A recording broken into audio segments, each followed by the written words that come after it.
बच्चों, आज हम 2025 के चौथे सेट 346 जेबी का शुभारंभ कर रहे हैं। ठीक है। और इससे पहले मैं 2025 के सेट 1, 2 और 3 को हल कर चुके हैं। अगर आप उन्हें देखना चाहते हैं तो हमारे चैनल में विजिट करिएगा। मैंने प्ले लिस्ट बना दी है। आप लोग जो है चैनल पे विजिट करके जो है उन वीडियोस को देख सकते हैं और सारे ऑन सॉर्ट पेपर के सोल्यूशन आपको मिल जाएंगे। और आप लोगों को ये बात मालूम होनी चाहिए कि यूपी बोर्ड में अधिकतर प्रश्न जो है वो रिपीट होते हैं। इसलिए जो है आप लोगों को अपनी परीक्षा की तैयारी के क्रम में अनसॉल्व पेपर को सॉल्व करना अति आवश्यक है। तो आइए हम जो है 2025 के चौथे सेट 346 जेबी को हल करते हैं। इसमें पहला प्रश्न है कि एक धातु के टुकड़े पर -3.2 कूलाम का आवेश है। धातु में अधिकांश इलेक्ट्रॉनों की संख्या। तो बहुत आसान सा प्रश्न है। ऐसे कई प्रश्न आपने किए होंगे। कह रहा है कि एक धातु है जिसमें 3.2 कूलाम का आवेश है। तो कह रहा है कि अधिसंख्य इलेक्ट्रॉनों की संख्या बताइए। अधिसंख्य मतलब एक्स्ट्रा, जो भी अतिरिक्त, ठीक है, जिन इलेक्ट्रॉनों की अधिकता है उनकी संख्या बतानी है। तो बहुत आसान सा प्रश्न है। आप लोगों को मालूम है कि इसमें हमें प्रश्न में दे रखा है आवेश Q बराबर 3.2 कूलाम और आपको इलेक्ट्रॉनों की संख्या बतानी है n। तो बहुत आसान सा फॉर्मूला है Q बराबर Ne। यहाँ Q जो है वो आवेश है और n इलेक्ट्रॉनों की संख्या और E जो है मूल आवेश होता है। इसका मान 1.6 गुणे 10⁻⁻19 होता है। तो अगर हम यहाँ से n का मान निकालें तो n बराबर हो जाएगा Q बटे E। Q का मान होता है 3.2 और E का मान आपको याद होगा 1.6 इंटू 10⁻⁻19। तो ये पॉइंट से पॉइंट हट जाएगा, ये कटेगा, 2 बचेगा, 2 और ये ऊपर जाएगा तो 10⁻19। तो सही आंसर आ जाएगा 2 गुणे 10⁻19। यहाँ माइनस साइन का कोई मतलब नहीं है क्योंकि माइनस साइन हमें ये बताता है इलेक्ट्रॉनों की अधिकता है। ठीक है, लेकिन यहाँ पे केवल इलेक्ट्रॉनों की संख्या पूछी गई थी, कमी या अधिकता के बारे में नहीं पूछा गया था। तो केवल हमने इलेक्ट्रॉनों की संख्या निकाल दी है। 2 गुणे 10⁻19, 2 गुणे 10⁻19। तो इसमें आपको देखिए सही आंसर क्या होगा।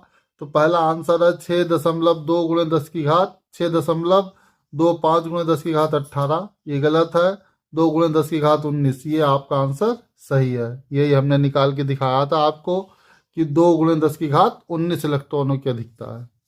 अब इसमें अगला प्रश्न कह रहा है कि किसी धारामापी से विभवांतर का मापन करने हेतु इसमें जोड़ते हैं। ठीक है, तो इन्होंने आपको लोगों को मालूम है कि जो धारामापी को हम विभवांतर मापने के लिए जब प्रयोग करते हैं तो हम उसे वोल्ट मीटर बना लेते हैं। और वोल्ट मीटर जब हम बनाते हैं तो आप लोगों को चित्र अगर थोड़ा सा याद हो तो जैसे कोई भी एक आपका परिपथ है तो उसमें हम क्या करते हैं, धारा मापी को समांतर क्रम में जोड़ देते हैं। ये धारा मापी है और इसके साथ एक प्रतिरोध लगा देते हैं, हाई रेजिस्टेंस लगा देते हैं। ठीक है, तो मतलब धारा मापी को वोल्ट मीटर में बदलने के लिए एक हाई रेजिस्टेंस लगाते हैं, वो भी किस क्रम में, इस श्रेणी क्रम में, धारा मापी के साथ श्रेणी क्रम में। ठीक है, तो सही आंसर क्या होगा कि धारा मापी से वोल्ट मीटर बनाने के लिए हम क्या करते हैं, हाई रेजिस्टेंस को श्रेणी क्रम में जोड़ते हैं। तो ये पहले ऑप्शन है उच्च प्रतिरोध श्रेणी क्रम में। ठीक है, धारा मापी से हम क्या करते हैं, उच्च प्रतिरोध श्रेणी क्रम में जोड़ देते हैं। ये बात याद रखिएगा कि धारा मापी को वोल्ट मीटर में बदलने के लिए उच्च प्रतिरोध को श्रेणी क्रम में जोड़ते हैं, जबकि वोल्ट मीटर जो है वो परिपथ के साथ, ये जो पूरा बना है ये क्या है, ये वोल्ट मीटर है और ये वोल्ट मीटर परिपथ के साथ समांतर क्रम में होता है। तो यहाँ कंफ्यूज मत होइएगा बच्चों। याद रखिएगा कि धारा मापी को वोल्ट मीटर में बदलने के लिए हम एक हाई रेजिस्टेंस को श्रेणी क्रम में जोड़ देते हैं, जबकि वोल्ट मीटर परिपथ में समांतर क्रम में होता है। ठीक है, तो हम आपको आंसर बता देते हैं कि आंसर किसका क्या होगा, हाई रेजिस्टेंस श्रेणी क्रम में। ठीक है, दूसरा प्रश्न है वैद्युत चुंबकीय तरंगों में वैद्युत एवं चुंबकीय क्षेत्र सदिशों में कलांतर होता है। विद्युत चुंबकीय तरंगे जो होती हैं उनमें जो चुंबकीय क्षेत्र और वैद्युत क्षेत्र होते हैं वो लंबवत जरूर होते हैं, लेकिन उनके बीच कलांतर हमेशा शून्य होता है। ठीक है, तो इसका सही आंसर होगा शून्य। चुंबकीय क्षेत्र और वैद्युत क्षेत्र के बीच कलांतर कितना होता है बच्चों? शून्य होता है। लेकिन चुंबकीय क्षेत्र और वैद्युत क्षेत्र के जो कंपन होते हैं वो एक दूसरे के लंबवत होते हैं, इसलिए बच्चे बहुत सारे कंफ्यूज हो जाते हैं इस क्वेश्चन में कि जो है यहाँ पे आंसर जो है वो 90 डिग्री होना चाहिए, लेकिन यहाँ पर जो है 90 डिग्री नहीं बल्कि शून्य आंसर होगा, क्योंकि यहाँ पर कंपनों की बात नहीं की गई है, उसमें कलांतर की बात की गई है कि चुंबकीय क्षेत्र और वैद्युत क्षेत्र में कलांतर कितना है। अगर यहाँ पे ये पूछ दिया जाता कि वैद्युत क्षेत्र और चुंबकीय क्षेत्र के कंपनों में कितना कोण होता है तो आप आंसर लगाते 90 डिग्री। अदरवाइज आपको यहाँ पे कलांतर की बात कही गई है तो आंसर 0 डिग्री होगा। बच्चों अगला प्रश्न है एक घा। इसमें कह रहा है कि किसी प्रिज्म का प्रिज्म कोण ए है तथा न्यूनतम विचलन कोण प्रिज्म कोण के बराबर है। प्रिज्म के पदार्थ का अपवर्तनांक होगा, क्या होगा ये हमें बताना है। तो प्रश्न में क्या कह रहा है कि प्रिज्म कोण जो है कितना है? प्रिज्म कोण है, प्रिज्म कोण इन्होंने बताया है ए। ठीक है, और कह रहे अल्पतम विचलन कोण या न्यूनतम विचलन कोण। न्यूनतम विचलन कोण जो है कोण डेल्टा एम से दिखाते, ये है प्रिज्म कोण के बराबर है। तो ये कह रहा है, तो ये कह रहा है कि अपवर्तनांक कितना होगा? एन। तो इसे कैसे लगाएंगे? तो आप लोगों ने पढ़ा होगा अपवर्तनांक एन बराबर साइन ए प्लस डेल्टा एम बटे 2 और बटे साइन ए बटे 2। ये जो है अल्पतम विचलन स्थिति में विचलन उसका अपवर्तनांक का सूत्र होता है। प्रिज्म के अपवर्तनांक का ये सूत्र होता है एन बराबर साइन ए प्लस डेल्टा एम बटे 2 साइन ए बटे 2। अब इसमें इन्होंने कह रखा है कि जो न्यूनतम विचलन कोण है डेल्टा एम ये ए के बराबर है। तो हम इसमें क्या करते हैं, इसमें हम एन डेल्टा एम की जगह ए रख देते हैं, तो ये हो जाता है साइन ए प्लस ए, डेल्टा एम की जगह ए लिख दिया बटे 2 और बटे में रहेगा साइन ए बटे 2। अब ये ऊपर जुड़ जाएगा तो 2a और 2 से 2 कट जाएगा, तो ये हो जाएगा साइन ए बटे 2। अब आपको इस प्रश्न को आगे हल करने के लिए, अब जैसे कि ये तो साइन ए बटे साइन ए बटे 2 बन गया। अब प्रश्न में अगर आप ऑप्शन देखो तो इसमें तो ऐसा कोई ऑप्शन है ही नहीं। 2 साइन ए बटे 2 या 2 टेन ए बटे 2, 2 कॉस ए बटे 2, कॉट ए बटे 2, तो ऐसा तो कोई ऑप्शन मिल नहीं रहा। तो इसके लिए हम इसे और सॉल्व करते हैं। और सॉल्व करने के लिए हम यहाँ पे एक ट्रिग्नोमेट्रिकल फार्मूला लगाते हैं। वो फार्मूला होता है साइन 2 थीटा। साइन 2 थीटा बराबर 2 साइन थीटा कॉस थीटा। ये ट्रिग्नोमेट्रिकल फार्मूला होता है, ट्रिग्नोमेट्री में फार्मूला यूज करते हैं। अब अगर हम थोड़ी देर के लिए थीटा बराबर ए मान लें, थीटा बराबर 2a मान लें, हाँ 2 थीटा बराबर ए मान लें। अब हम 2 थीटा बराबर ए मान लें, ठीक है, तो थीटा बराबर क्या आ जाएगा? थीटा बराबर आ जाएगा ए बटे 2।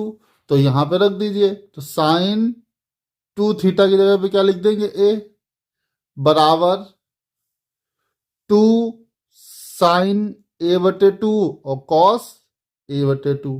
यही तो मैंने बताया था। 2 थीटा बराबर हमने क्या मान लिया? ए। तो थीटा बराबर हो जाएगा ए बटे 2, तो 2 थीटा की जगह पे ए लिख दिया और थीटा की जगह पे ए बटे 2 रख दिया। ठीक है, तो साइन ए का मान कितना हो गया? 2 साइन ए बटे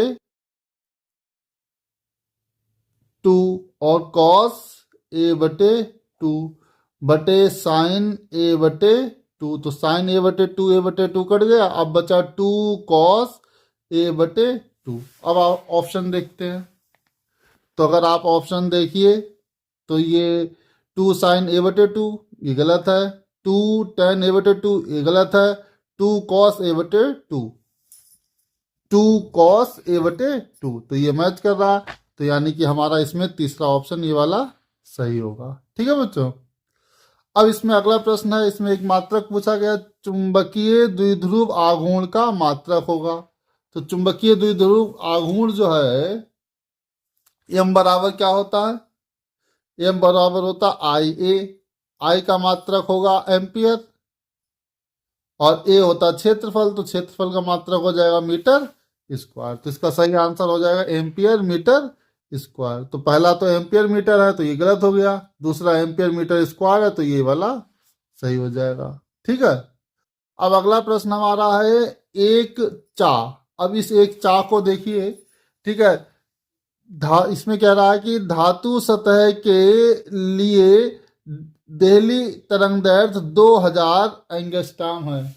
1000 एंगस्ट्रॉम का विकिरण आपतित होने पर उत्सर्जित प्रकाश इलेक्ट्रॉनों की गतिज ऊर्जा होगी।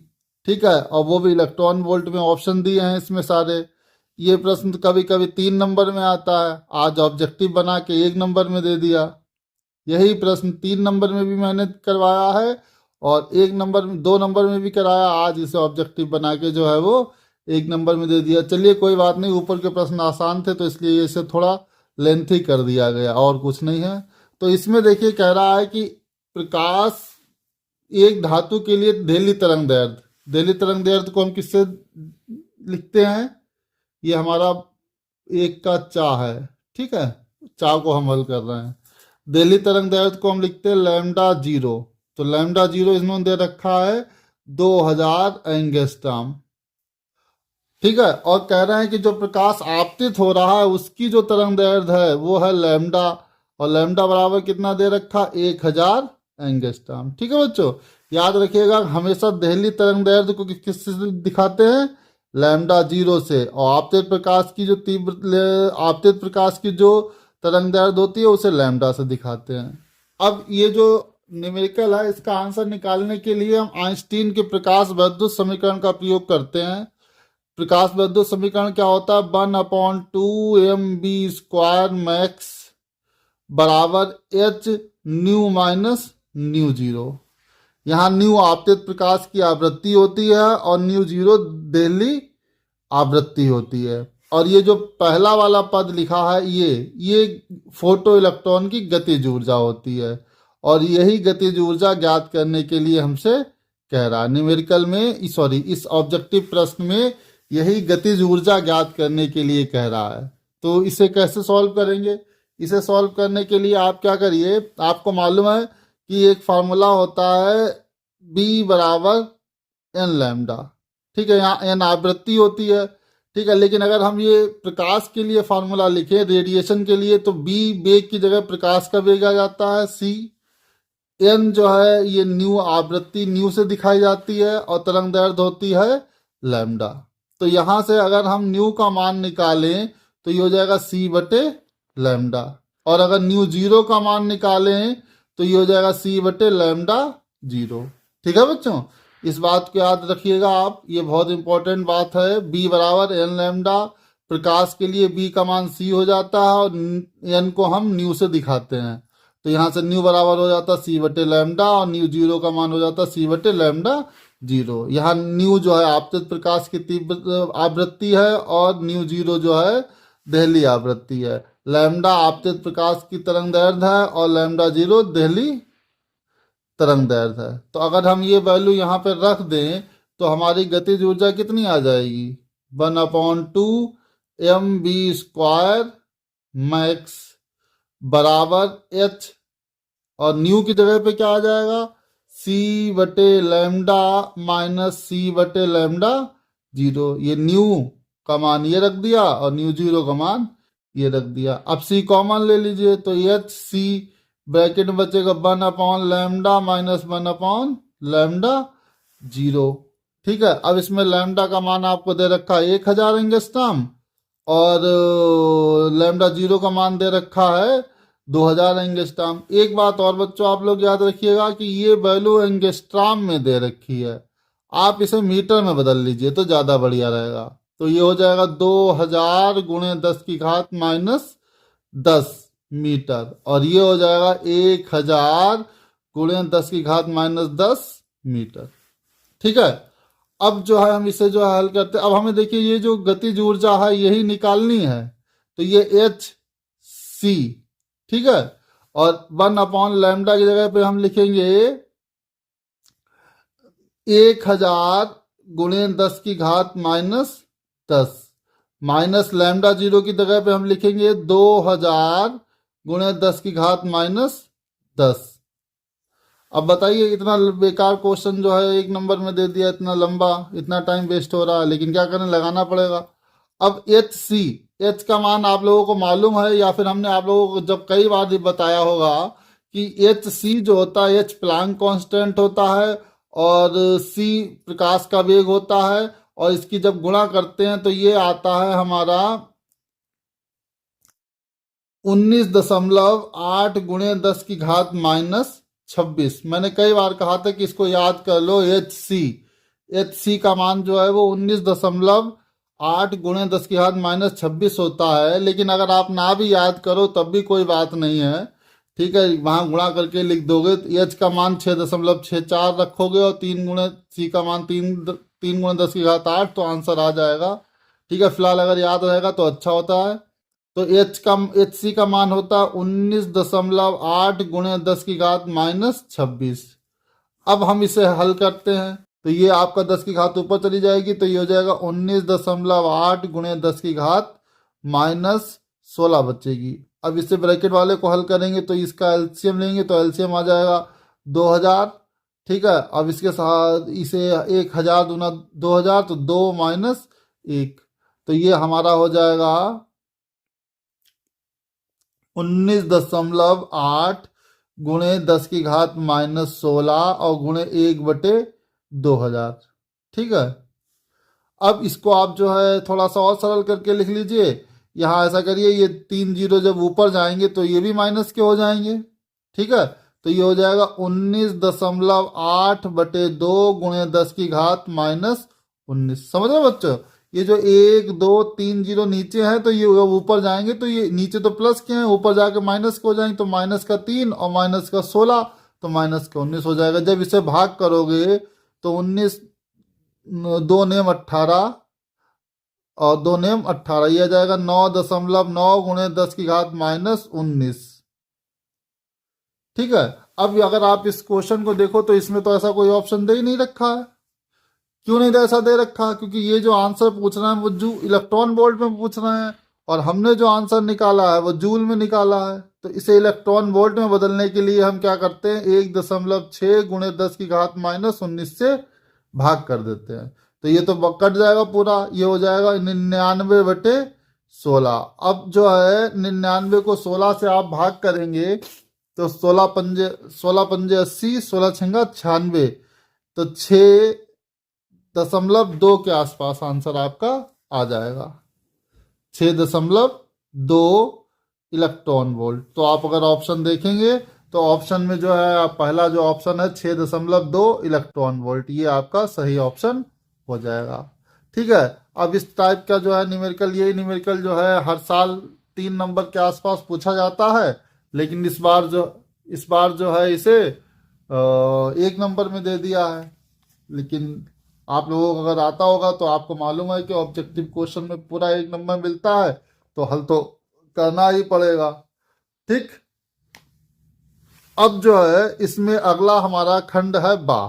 खंड बा में जो पहला प्रश्न पूछा है 2 का, इसमें कह रहा है कि वैद्युत फ्लक्स का मात्रक लिखिए। ठीक है, तो वैद्युत फ्लक्स का मात्रक आप लोगों को मालूम होना चाहिए। वैद्युत फ्लक्स का मात्रक जो है क्या होता है, याद होना चाहिए।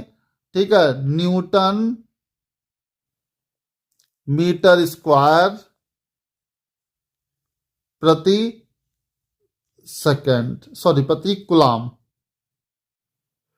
ठीक है, ये एसआई मात्रक होता है।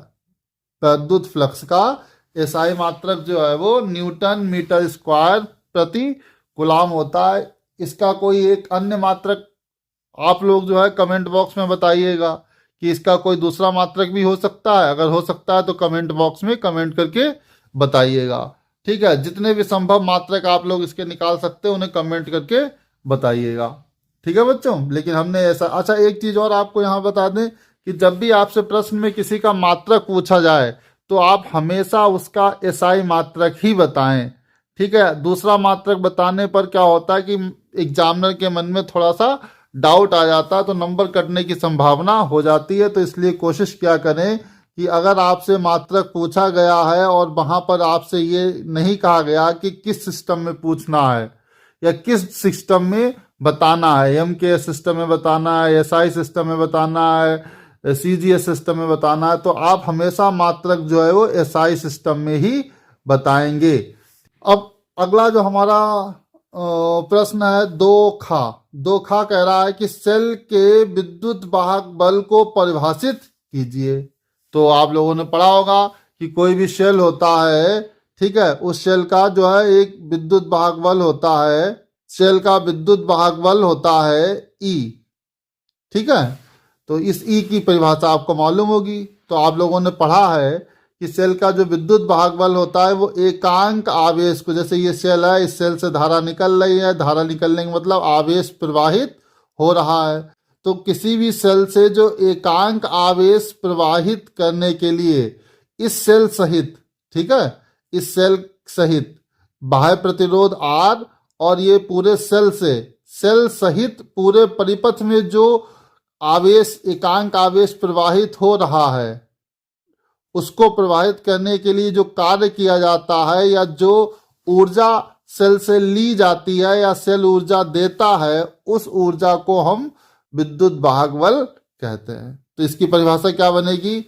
एकांक आवेश को पूरे परिपथ सेल सहित प्रवाहित करने के लिए सेल द्वारा दी गई ऊर्जा को विद्युत वाहक बल कहते हैं, और इसे ई से नोट करते हैं, और ई बराबर होता है W/Q। ठीक है, मात्रक इसका आप लोगों को याद ही होगा, वोल्ट। विभवांतर और विद्युत वाहक बल दोनों का मात्रक वोल्ट ही होता है। अच्छा, आप लोगों को हम एक प्रश्न और दे रहे हैं कि कोई भी एक शेल होता है, उस शेल के विद्युत वाहक बल पर किस चीज का प्रभाव पड़ता है, ठीक है, या विद्युत वाहक बल को किस प्रकार से घटा या बढ़ा सकते हैं। इस प्रश्न को आप लोग कमेंट बॉक्स में बताइएगा कि सेल के विद्युत वाहक बल को किस प्रकार घटाया या बढ़ाया जा सकता है। चलिए अगला प्रश्न हल करते हैं। अगला प्रश्न है दो गा। इस दो गा प्रश्न में कह रहा है कि किसी कुंडली का 100 प्रेरकत्व 6 मिली हेनरी है और इसमें धारा प्रवाह की दर 10⁻³ एम्पियर प्रति सेकंड है। कुंडली में उत्पन्न प्रेरित विद्युत वाहक बल ज्ञात कीजिए। ठीक है, तो ये भी एक न्यूमेरिकल है, तो इसे कैसे लगाएंगे? देखिए, इसमें जो है कह रहा है कि कुंडली का प्रेरकत्व मतलब ये हमारा 2 का गा है। ठीक है, प्रेरकत्व को एल से दिखाते हैं, तो दिया है एल बराबर 6 मिली हेनरी। तो 6 × 10⁻³ हेनरी हो जाएगा। ये धारा प्रवाह की दर दे रखी है ΔI/ΔT दे रखा 10⁻³ एम्पियर प्रति सेकंड। ठीक है, कुंडली में उत्पन्न प्रेरित विद्युत वाहक बल ज्ञात कीजिए। अब कुंडली में उत्पन्न प्रेरित विद्युत वाहक बल होता है E बराबर -L∆I/ΔT। ठीक है, यहाँ पे I बताता है कि प्रेरित विद्युत वाहक बल धारा परिवर्तन के विरुद्ध होता है। तो अगर आप इसका आंकिक मान ले लेंगे, आंकिक मान लेने पर क्या हो जाएगा? ये माइनस हटा देंगे, तो L का मान है 6 × 10⁻³ और ΔI/ΔT का मान दे रखा है 10⁻³। तो ये जब -3 +3 जो है +0 हो जाएगी, तो ये हमारा केवल यहाँ बचेगा 6। तो प्रेरित विद्युत वाहक बल आ जाएगा हमारा 6 वोल्ट। ठीक है बच्चों, तो इस तरह से ये न्यूमेरिकल हमारा 1 नंबर में छोटा सा लग जाता है। और बच्चों आप लोग जो है बहुत मेहनत से पढ़िए, पढ़ाई बहुत जरूरी है, ठीक है। परीक्षा आपके सर पे है बिल्कुल। अब देखिए इसमें दूसरे का घा दे रखा है। दूसरे का घा जो प्रश्न दे रखा है इसमें कह रहा है कि रदरफोर्ड परमाणु मॉडल की प्रमुख कमियों का उल्लेख कीजिए। तो हम ऐसे ही आपको बता दे रहे हैं कि रदरफोर्ड परमाणु मॉडल में क्या कमियां थी। रदरफोर्ड परमाणु मॉडल की कमियां, पहली कमी क्या थी? पहली कमी थी कि रदरफोर्ड परमाणु मॉडल रेखीय स्पेक्ट्रम की व्याख्या, रेखीय स्पेक्ट्रम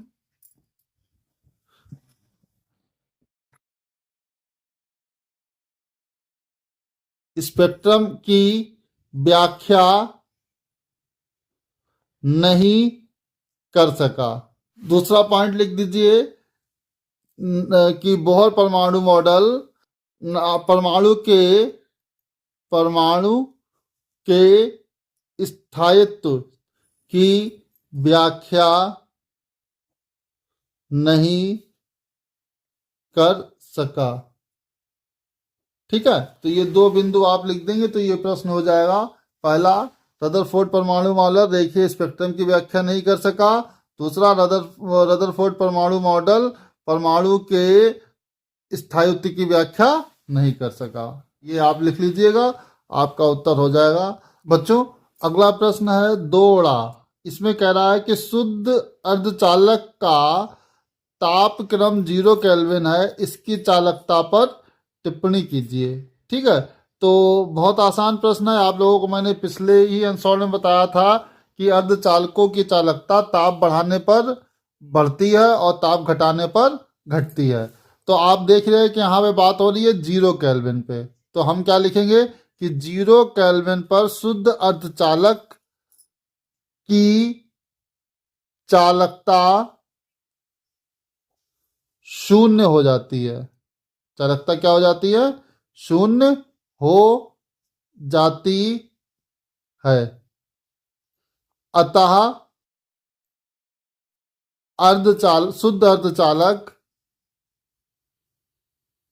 शुद्ध अर्धचालक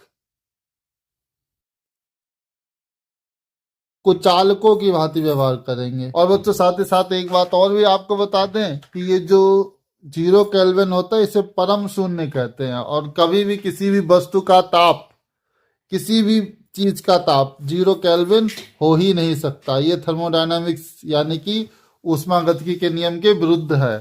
ठीक है, तो ये प्रश्न पूछना ही एक तरह से गलत था, लेकिन पूछा गया तो हमने आंसर दे दिया। क्या आंसर दे दिया कि 0 केल्विन पर शुद्ध चालकों की चालकता शून्य हो जाती है, अतः शुद्ध अर्धचालक कुचालकों की भांति व्यवहार करेंगे। अब अगला प्रश्न इसमें है।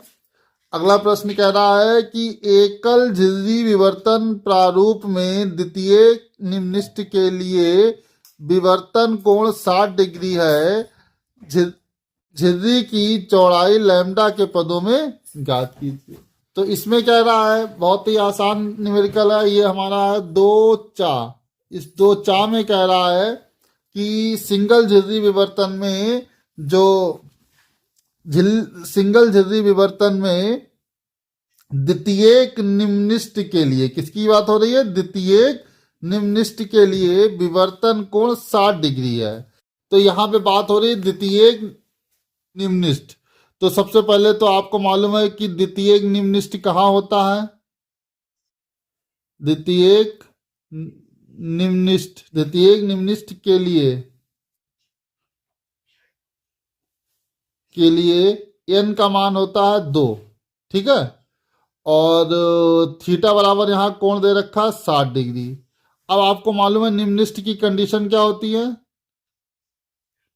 निम्निष्ठ की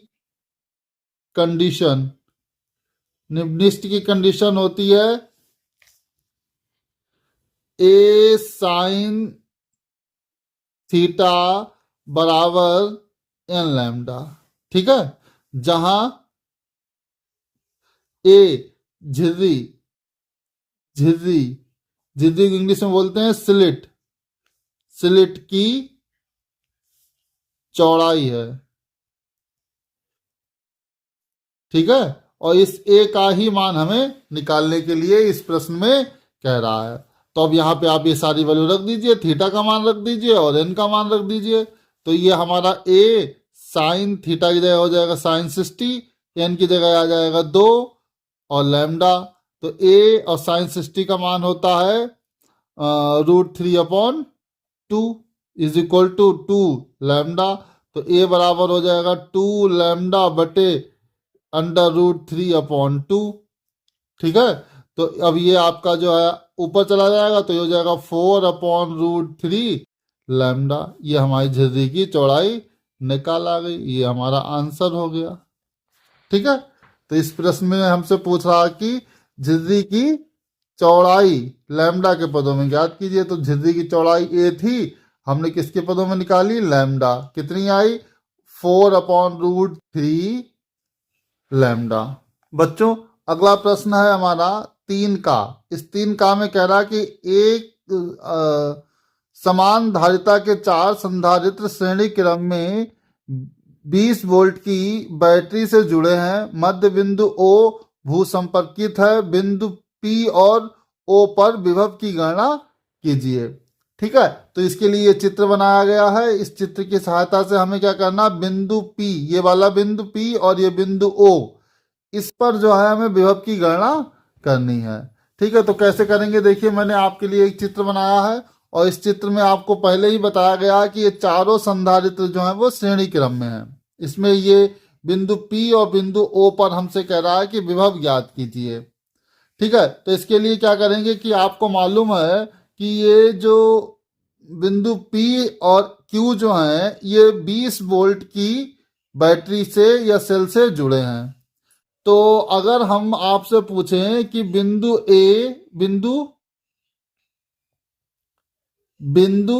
P बा Q के बीच विभवांतर, तो आप कैसे बताएंगे, BP-BQ ऐसे तो निकालेंगे। ठीक है, और ये 20 वोल्ट की बैटरी से जुड़े हैं दोनों बिंदु, तो इनके बीच विभवांतर होगा 20 वोल्ट। ठीक है, ऐसे ही क्वेश्चन बन या ऐसे लिख लो। हमें ये दिया हुआ है कि BP-BQ बराबर 20 वोल्ट, क्योंकि ये इन दोनों बिंदुओं के बीच जो है ये जो बैटरी, ये जो दोनों बिंदु P और Q हैं ये 20 वोल्ट के सेल से जुड़े हैं। तो एक पे और ये एक बिंदु P जो है ये भी 20 सेल से जुड़ा है और ये Q भी सेल से जुड़ा है। तो P और Q के बीच जो विभवांतर होगा वो कितना होगा, 20 वोल्ट होगा। ठीक है, अब इसी में दे रखा है कि बिंदु O, चूंकि बिंदु O भू संपर्कित है, भू संपर्कित है, अतः बिंदु O पर शून्य विभव होगा। क्या होगा, शून्य विभव होगा। ये तो आप लोगों को मालूम ही होगा कि जिस बिंदु को भू संपर्कित कर देते हैं उसका विभव शून्य हो जाता है। मतलब बिंदु O पे जो विभव है वो हमारा हो जाएगा शून्य। ठीक है, तो एक आंसर तो हमारा यहीं पे आ गया। इन्होंने बिंदु O पे विभव पूछा था और बिंदु O को जो है भू संपर्कित किया, तो बिंदु O पे विभव हमारा क्या हो जाएगा, शून्य। तो एक आंसर तो यहीं पे हो गया। अब यहाँ पर बिंदु P पर भी विभव पूछा है। तो आप लोग से शुरू में ही कहा गया है कि ये जो बिंदु ये जो 4 संधारित्र हैं ये चारों के चारों श्रेणी क्रम में हैं और चित्र में साफ साफ दिख रहा है कि बिंदु O के 2 लेफ्ट में संधारित्र लगे हैं, 2 राइट में संधारित्र लगे हैं और संधारित्र की धारिता जो है वो बराबर है। ठीक है, तो आपसे कहा गया है कि चूंकि संधारित्रों की धारिता समान है। ठीक है, अतः BP-BO मतलब बिंदु P और O के बीच विभवांतर बराबर होगा B O minus B Q. क्योंकि संधारित्र की धारिता समान है तो इसका मतलब क्या हुआ कि इधर जितना विभव होगा उतना ही इधर होगा। मतलब P और O के बीच जितना विभवांतर होगा उतना ही O और Q के बीच विभवांतर होगा। इसीलिए हमने यहाँ लिख दिया BP minus zero BP minus BO बराबर BO माइनस BQ। अब आप लोगों को मालूम है कि हम पहले ही बता चुके हैं कि बिंदु O पे विभव 0 है, तो ये हो जाएगा BP माइनस 0 बराबर 0 माइनस BQ। तो इसको इधर ले आएंगे तो BP प्लस BQ बराबर हो जाएगा 0। ठीक है, इसे मान लेते हैं समीकरण 2। और इससे पहले मैं आपको ये बता चुका था BP माइनस BQ, इसे मान लेते हैं समीकरण 1। ठीक है, तो अब हम क्या करते हैं, समीकरण 1/2 को हल करने या जोड़ने पर, समीकरण 1/2 को जोड़ने पर जब हम इसे जोड़ेंगे तो आपको मालूम है कि B P minus B Q, B P minus B Q plus B P plus B Q बराबर हो जाएगा 20 प्लस 0। ठीक है, अब आपको दिख रहा है कि बी क्यू तो कट जाएगा, ये बीपी जो है कितना हो जाएगा, बीपी 2 बीपी बराबर 20। तो बीपी बराबर आ जाएगा 20/2, यानी कि बीपी बराबर हमारा आ जाएगा 10 वोल्ट। ठीक है बच्चों, तो इस तरह से हमने बिंदु, ये हमारा एक आंसर आ जाएगा। और दूसरा, पहला आंसर हमने क्या निकाला था, ओ पे विभव कितना था, 0 वोल्ट, ये पहला आंसर हो गया। और बीपी बिंदु पी पे विभव कितना है, 10 वोल्ट। ठीक है, तो यहां लिख दीजिए, अतः बिंदु पी पर, बिंदु पी बा ओ पर विभव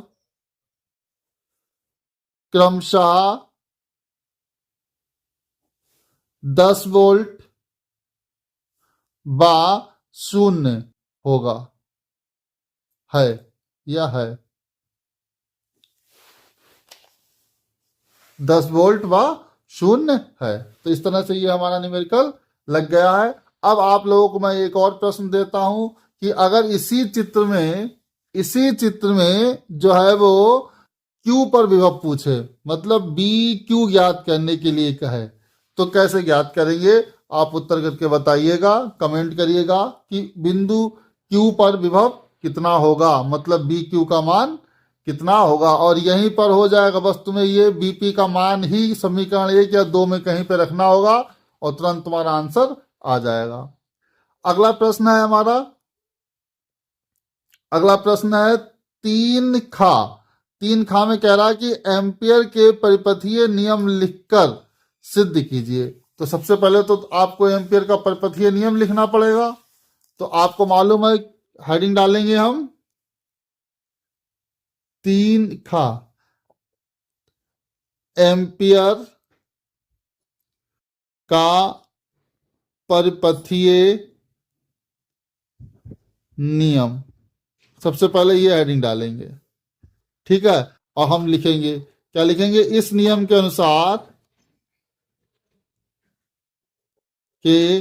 अनुसार कामा इन्वर्टेड कामा किसी बद्ध पथ के अनुदिश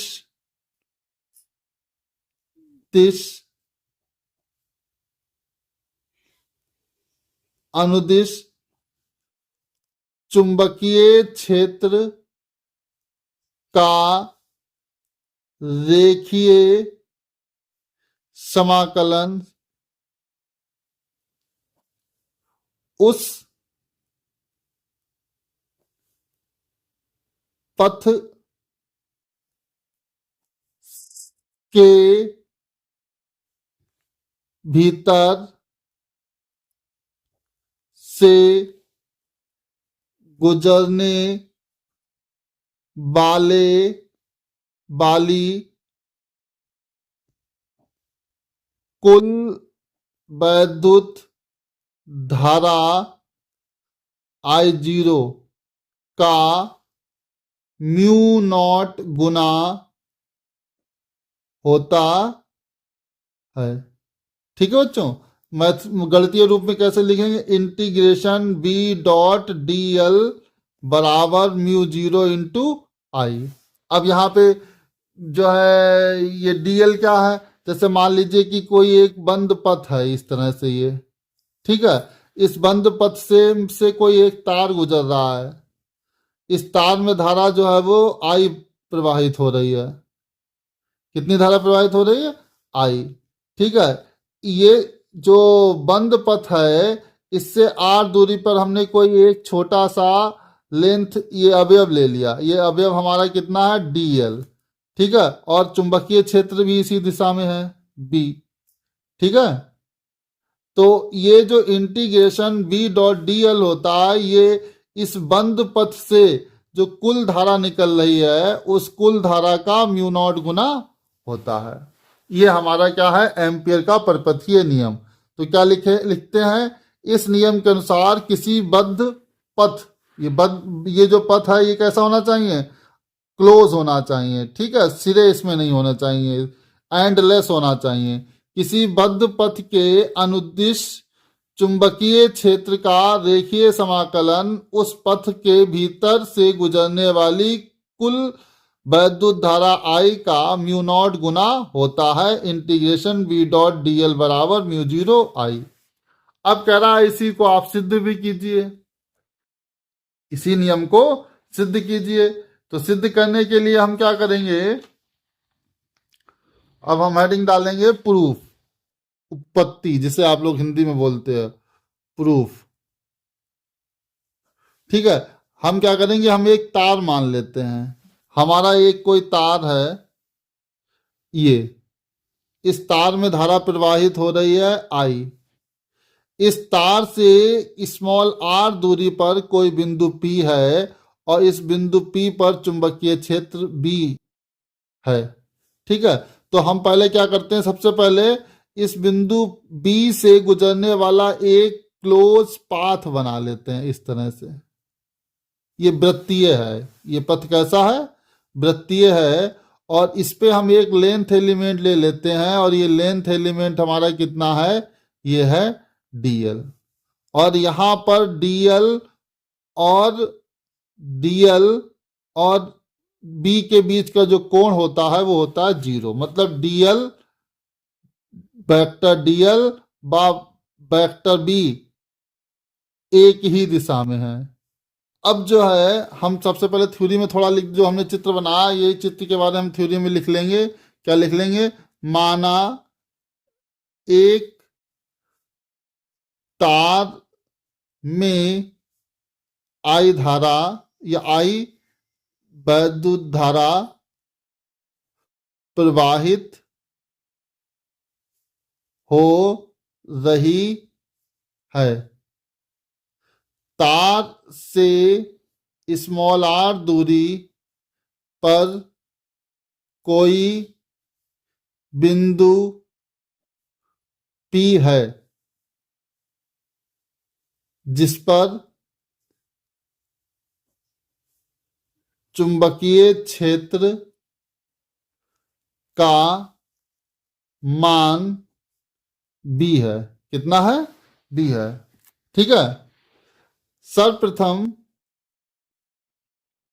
सर्वप्रथम बिंदु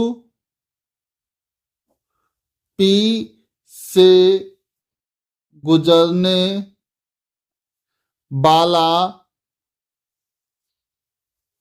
वाला एक बंद वृत्तीय पथ खींचते हैं जिसकी त्रिज्या स्मॉल आर है।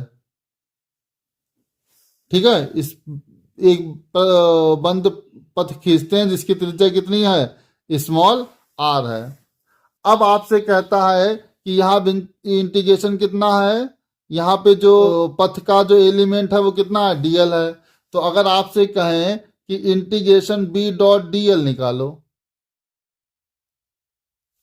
इंटीग्रेशन बी डॉट डीएल निकालो, तो आप क्या करेंगे, इंटीग्रेशन बी डॉट डीएल का फॉर्मूला लगाएंगे, डीएल कॉस थीटा। लेकिन हम पहले आपको बता चुके हैं कि डीएल और बी एक ही दिशा में है, तो थीटा बराबर क्या आ जाएगा, 0। तो ये यहाँ पे कॉस 0 आ जाएगा, कॉस 0 का मान हो जाएगा 1। तो ये हो जाएगा इंटीग्रेशन बी डीएल। ठीक है, बी तो बाहर आ जाएगा, ये हो जाएगा इंटीग्रेशन डीएल।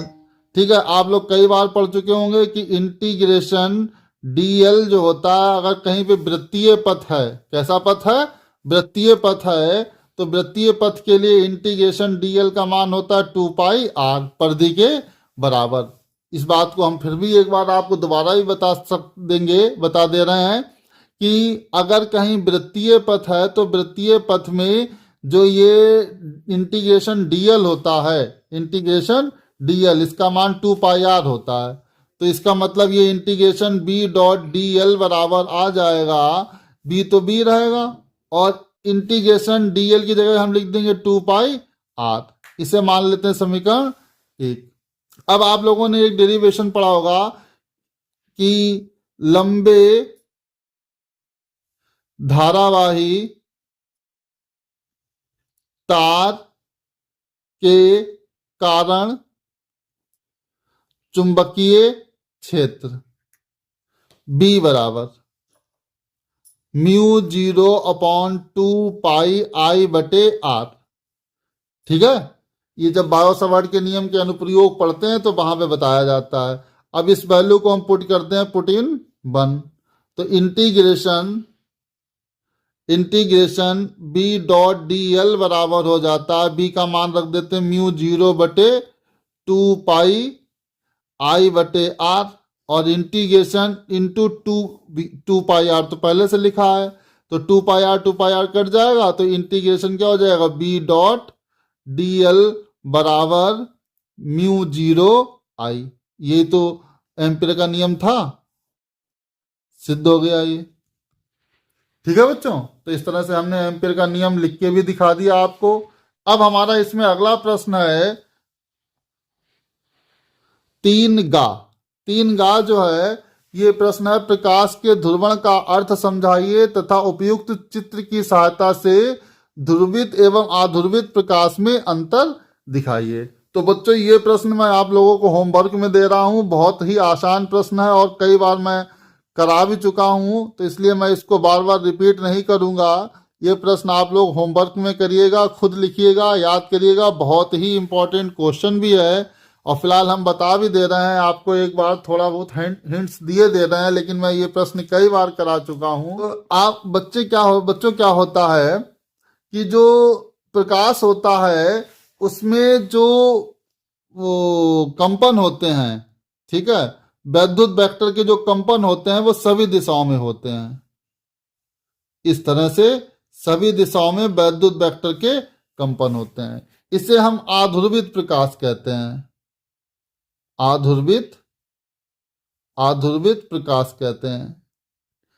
कोई भी प्रकाश होता है उसमें जो वैद्युत वेक्टर के कंपन होते हैं वो सभी दिशाओं में होते हैं, इसे हम आध्रुवित प्रकाश कहते हैं। लेकिन प्रकृति में कुछ स्पेशल क्रिस्टल पाए जाते हैं, कुछ विशेष क्रिस्टल पाए जाते हैं। इनमें खासियत होती है कि जब प्रकाश इन क्रिस्टल से गुजरता है तो इन क्रिस्टल में इस तरह से पैरेलल एक्सेस होती हैं बनी हुई। तो जब प्रकाश इस पे से गुजरता है तो ये क्या करते हैं कि प्रकाश के केवल उन्हीं कंपन को निकलने देते हैं जो इनकी अक्षों के समांतर हों। मतलब ये जो प्रकाश है इसमें जो कंपन है वो सभी दिशाओं में है, लेकिन जब ये इससे गुजरेगा इससे, तो क्या होगा कि जो कंपन है वो केवल उसी दिशा में होंगे जिस दिशा में अच्छे हैं। तो सारे के सारे कंपन एक ही दिशा में होने लगते हैं। ये मैं कई बार आप लोगों को समझा चुका हूं। इस घटना को हम क्या कहते हैं, इसे हम कहते हैं प्रकाश का ध्रुवण। प्रकाश का ध्रुवण, ठीक है, और इस प्रकाश को कहते हैं समतल ध्रुवित प्रकाश, ठीक है। तो इस तरह से जो अध्रुवित प्रकाश होता है वो इस तरह से दिखाया जाता है, और ध्रुवित प्रकाश जो है वो इस तरह से दिखाया जाता है। तो ये चित्र भी आप बना देंगे तो भी आपको 2 नंबर 1 नंबर अवश्य मिलेगा, और परिभाषा लिख देंगे। मैं कई बार इसकी परिभाषा पीछे बता चुका हूं, इसलिए जो है आप लोग लिख ली, इसलिए आप जो है ये परिभाषा अवश्य लिख लीजिएगा, ठीक है। अगला हमारा प्रश्न है 3 घा। 3 घा में कह रहा है कि पीएन संधि डायोड के अग्र अभिनत में अभिलाक्षणिक वक्र प्राप्त करने हेतु परिपथ आरेख बनाइए, ठीक है। अग्र अभिनत का संधि के अवच्छय परत पर प्रभाव का उल्लेख कीजिए। तो इसमें हम कैसे करेंगे, देखिए ये हमारा प्रश्न है 3 घा। ये प्रश्न हमारा है 3 घा। इस 3 घा को कैसे हल करेंगे, सबसे पहले तो हम बनाएंगे, हेडिंग डालेंगे पीएन डायोड के अभिलाक्षणिक वक्र, पीएन डायोड के अभिलाक्षणिक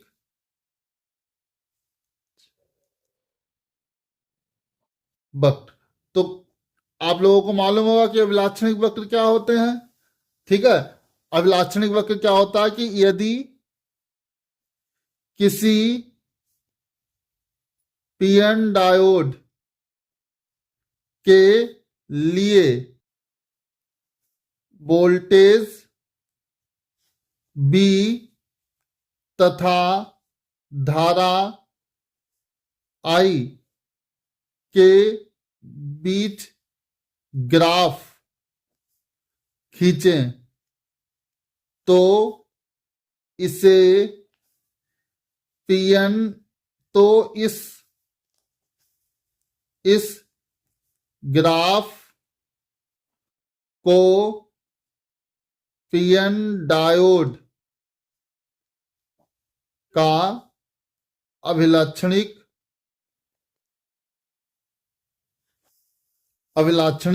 वक्र कहते हैं, ठीक है बेटा। क्या होता है कि चित्र में बना के आपको दिखा रहा हूं कि कोई भी एक पीएन डायोड है, उसके लिए अगर हम वोल्टेज बी और करंट आई के लिए ग्राफ खींचें तो उस ग्राफ को हम क्या कहते हैं, अभिलाक्षणिक वक्र कहते हैं, ठीक है। इसमें जो ये ग्राफ होता है, मैं ग्राफ भी बना के दिखा देता हूं। ग्राफ जो है वो इस तरह से आता है,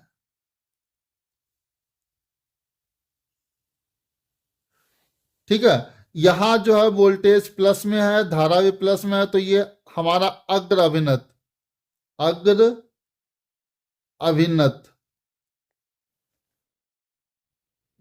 वक्र होता है, अभिलाक्षणिक वक्र, क्षणिक वक्र।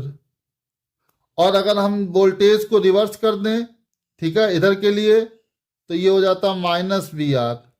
तो करंट भी हमारा क्या आ जाता है, रिवर्स, करंट की डायरेक्शन भी चेंज हो जाती है, ये हो जाती है -R, ठीक है। तो इसे हम बोलते हैं उत्क्रम अभिनत, ठीक है। तो इस प्रश्न में हमसे पूछा गया है कि अभिलाक्षणिक वक्र के लिए पीएन डायोड के अग्र अभिनत में अभिलाक्षणिक वक्र प्राप्त करने के लिए परिपथ आरेख बनाइए, ठीक है। तो किसकी बात हो रही है, अग्र अभिनत के लिए। तो आप सबसे पहले पीएन डायोड बनाइए। ये हमारा पीएन डायोड है,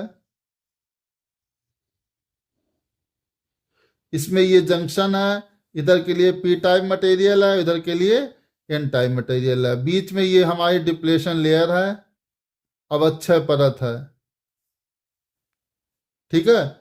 पी टाइप में होल होते हैं और एन टाइप में इलेक्ट्रॉन होते हैं। क्या होता है कि हम क्या करते हैं कि पी टाइप को बैटरी के पॉजिटिव टर्मिनल से जब जोड़ देते हैं और एन टाइप को निगेटिव टर्मिनल से जोड़ देते हैं, तो ये हमारा फॉरवर्ड वाइसिंग कहलाता है, अग्र अभिनत। इस कंडीशन को हम क्या बोलते हैं, फॉरवर्ड वाइसिंग, फॉरवर्ड वाइसिंग, इंग्लिश हिंदी में बोलते हैं अग्र अभिनत।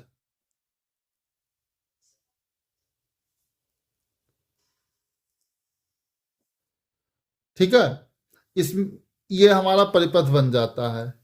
ठीक है, जब हम क्या करेंगे, P को पॉजिटिव टर्मिनल पर और N को निगेटिव टर्मिनल पर रखेंगे तो हमें कैसा कंडीशन मिलेगा, फॉरवर्ड बायसिंग का मिलेगा। और इस फॉरवर्ड बायसिंग की कंडीशन में जो हमारा ग्राफ आएगा वो ग्राफ किस तरह से आएगा, वो ग्राफ हमारा इस तरह से आएगा।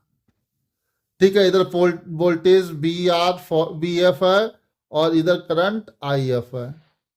ठीक है, यहां तक हमने आपको जो है ये पीएन डायोड का जो है फॉरवर्ड बायसिंग का चित्र भी बना दिया है। ये जो क्षेत्र होता है इसे हम कहते हैं अवक्षय परत। अवक्षय परत। ठीक है, अब इसी में जो है हमसे ये भी पूछ रहा है कि अवक्षय परत अग्र अभिनत का संधि के अवक्षय परत पर प्रभाव का उल्लेख कीजिए। तो 2 ही नंबर में ये प्रश्न हुआ है। काफी कुछ हमने बताया है। पहले तो हमने यहाँ पे अभिलाक्षणिक वक्र बताया, पीएन डायोड का अभिलाक्षणिक वक्र बताया है बच्चों। ठीक है, और साथ ही साथ जो है हमने यहाँ पर परिपथ भी बनाया है। अब इसमें कह रहा है कि डिप्लेशन लेयर अवक्षय परत पर क्या प्रभाव पड़ेगा। तो उसके लिए हम आपको बता दें कि अग्र अभिनति में